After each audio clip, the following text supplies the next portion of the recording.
haven't had any other song that's happened that way. But I just woke up one morning and just... It's like a film, isn't it? But I really did have this melody and thought, what is that tune, you know, what is that? And I went round to people for about 2 weeks saying, listen, what's this? I said, it's good, I don't know. I think they thought I was trying to sell it them. But in the end, after about 2 weeks, everyone said, well, I don't know what it is. And I said, well, I must have written it then. How do you comment on the production that we're seeing in the concert? That's the truth. By the time he was 23, McCartney was a key member of the most popular band in the world, a group that had recorded some of the most influential records in rock history. He had starred with the Beatles in 2 trend-setting movies, and the future seemed bright, to say the least.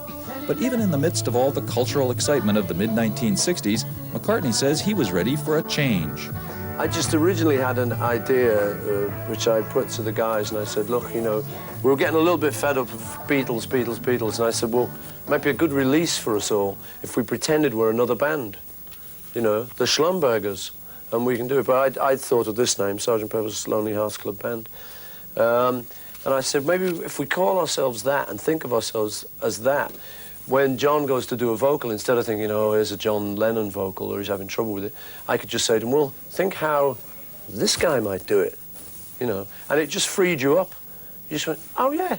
And it just took a little burden off you. It took a pressure off your head, you know. Just allowed you to have a lot of fun. It was definitely an album of the times, you know. Hey, Jude, don't make it bad. Take a sad song and make it better. By the time of the Beatles' White Album in 1968, it became clear that McCartney and Lennon were heading in separate artistic directions. You can start to make it better. By 1970, when their Let It Be album was finally released, it was clear that the Beatles had reached the end of the road.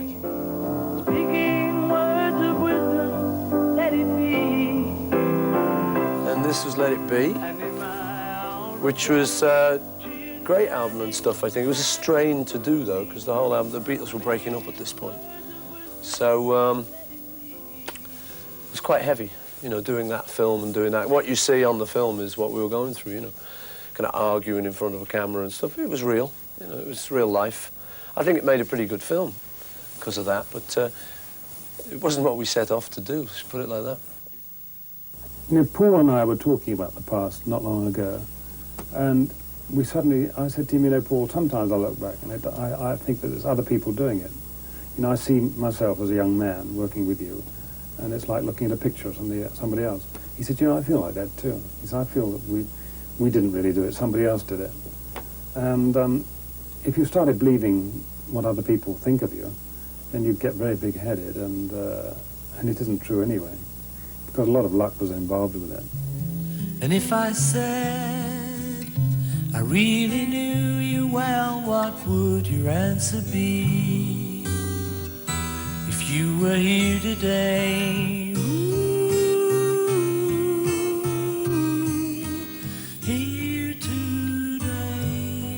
I was wondering, you know, if I would write anything connected with John's death.